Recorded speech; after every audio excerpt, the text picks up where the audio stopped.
Hola, soy Max Kaiser. Bienvenidos a Kaiser Report. Para empezar, buenas noticias. Han arrestado a 3 banqueros relacionados con la manipulación del LIBOR. Y ahora, las malas noticias. Los arrestó la Oficina de Fraudes Graves, así que no esperen un juicio justo. Y ahora llega la peor noticia.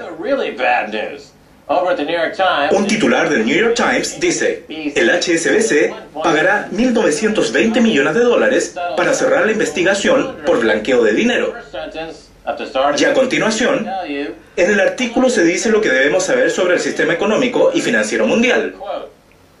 Las autoridades estatales y federales han decidido no acusar de blanqueo de dinero al HSBC, porque les preocupa que los cargos penales pudieran poner en peligro a uno de los bancos más grandes del mundo y, en última instancia, desestabilizar el sistema financiero mundial. Demasiado grandes para caer, demasiado grandes para acabar en la cárcel. Stacy. Ya llevamos años advirtiendo de algo así, y por fin ha pasado. En el primer párrafo del artículo del New York Times lo dicen abiertamente, que no quieren desestabilizar el sistema financiero mundial y por eso no pagarán por su delito. Esta mañana me han dado este paquete de cocaína en el HSBC al abrir una cuenta. Me han dicho, aquí tiene su cocaína, bienvenido al HSBC. Y además me han dado unos monitos a cuerda para que jueguen con la cocaína. No sé si funcionarán bien. Vaya, uno de los monitos se ha caído en la cocaína. El caso es que el HSBC blanqueaba dinero procedente de los carteles de la droga mexicana. Se pasaban todo el día tomando cocaína. Me imagino a George Osborne y David Cameron allí en el número 10 y en el número 12 de Down Street aspirando cocaína todo el día. Porque está claro que no les importa que sus malditos bancos estén implicados en el blanqueo de dinero. El artículo de Financial Times respecto a esta historia dice que el HSBC permitió que los cárteles de la droga mexicanos lo utilizaran y que su implicación fue una actitud pasiva.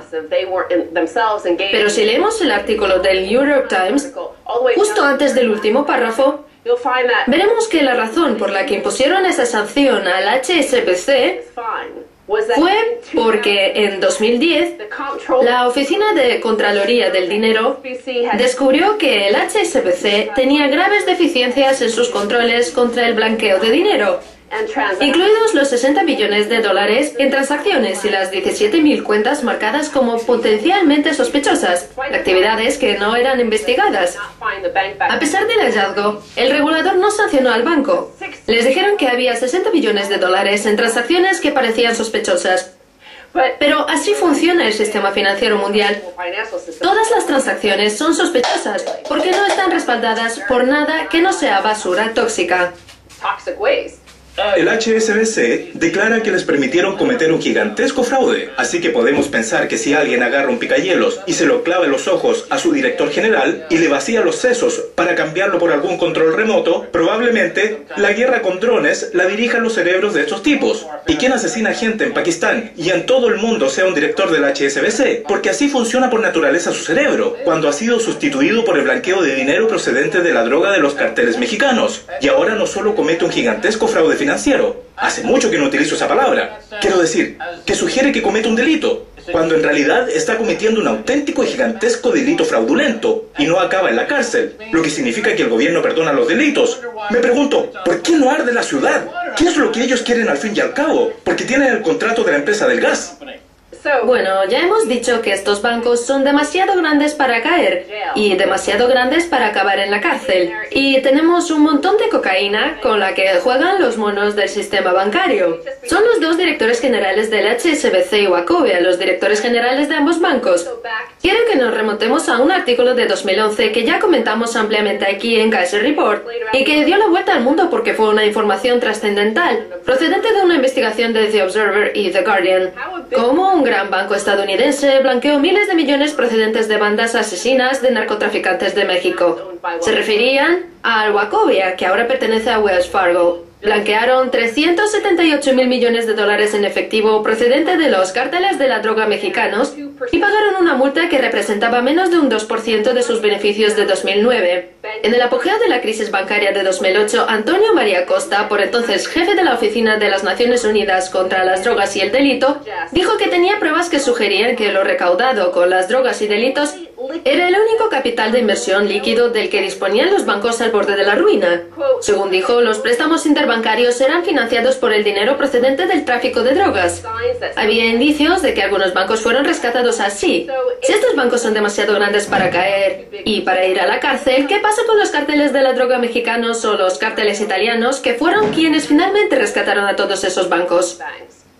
¿Y por qué no ponen a uno de sus líderes de los carteles mexicanos al frente del Banco de Inglaterra? Olvídense de Mark Carney, este idiota que sufre daños cerebrales por los golpes recibidos en el hockey, y pongan al frente del Banco de Inglaterra a un líder de algún cartel de droga, porque la economía funciona con cocaína. Eso es lo que mueve la economía mundial. Las Naciones Unidas ya hablan de ello, y lo han mencionado, y los banqueros lo saben.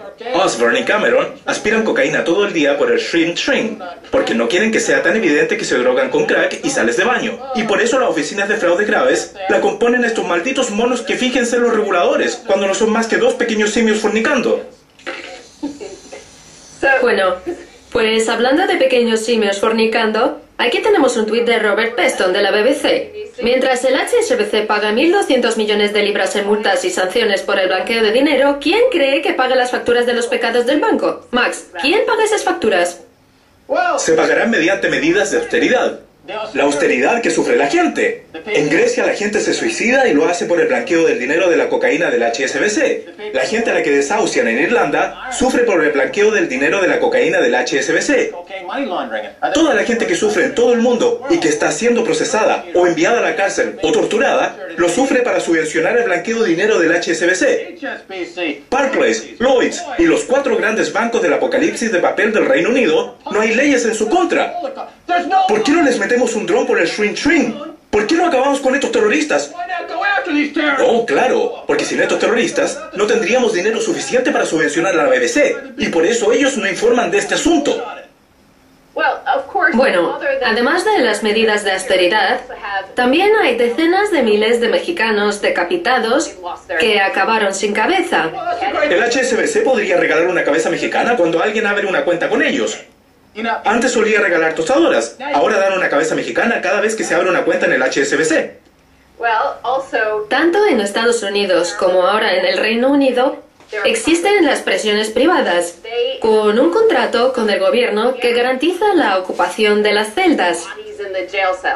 Y como los auténticos delincuentes, los banqueros simios se mueven libremente bailando sobre montones de cocaína y no están en prisión. Las cárceles están vacías. Por eso inventan falsos delincuentes y seres humanos normales. El resto de los mortales acaban en prisión. Bióloga marina podría pasar 20 años en prisión por alimentar ballenas.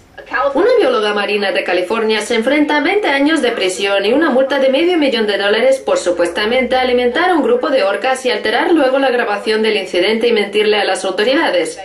Se trata de Nancy Black del Observatorio Turístico de Ballenas de la Bahía de Monterrey. No sé si ya se ha dictado la sentencia porque esta noticia es de principios de año, pero básicamente lo que ocurrió es que el capitán de la pequeña embarcación turística silbó a una orca, y eso va contra la ley porque se considera acoso a las ballenas, y entonces ella le dijo que no silbara a las ballenas. Por eso él le preguntó a las autoridades federales si lo que hizo iba en contra de la ley. El regulador federal preguntó a la bióloga si podía ver el vídeo que contenía todas las imágenes, pero ella solo mostró esa parte.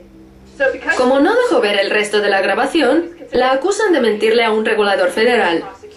La ley contra la mentira, conocida en el entorno legal simplemente como la 1001, en materia de jurisdicción federal considera como delito hacer una declaración falsa a sabiendas. Oficialmente se llama Título 18 del Código de Estados Unidos. Un juicio selectivo que muestra el funcionario de justicia. Tiene un problema personal que intenta quitárselo de encima con esta pobre mujer. Y la idea de no alimentar a las ballenas contrasta bastante con lo que hemos visto aquí, en Londres, con el escándalo de la ballena de Londres. Aquí hay un tipo al que llaman la ballena de Londres. Y Jamie Dimon también aparece llenándoles las tripas de pececillos, como en cualquier episodio de Flipper, mientras le dice: toma, ballena de Londres, comete más fraude de bonos. Jamie Dimon, otro estafador en serie de una gigantesca estafa de bonos. La ley se conoce como la 1001 y se aplica si se miente a cualquier funcionario federal, a cualquiera. Y existen cientos y cientos de personas en Estados Unidos a las que detienen con esta trampa cada año, y la mayoría de ellos sin saberlo. Ignoraba casualmente que esa persona era un regulador federal, y con solo una mentira, como decir dónde va la manguera del jardín, es suficiente para que los detengan. Ahora quiero mostrarte otra historia. Por un lado tenemos este caso de un banco demasiado grande para caer, y en esta historia aparecen los bancos demasiado grandes para caer de Estados Unidos y a todos los han pillado mintiendo. La crisis hipotecaria presenta un nuevo recuento para los bancos. Los reguladores, los fiscales, los inversores y los aseguradores han presentado cientos de nuevas alegaciones contra el Bank of America, JP Morgan Chase, Wells Fargo, Citigroup y otros, relacionados con bonos respaldados por hipotecas residenciales valorados en más de $1 billón.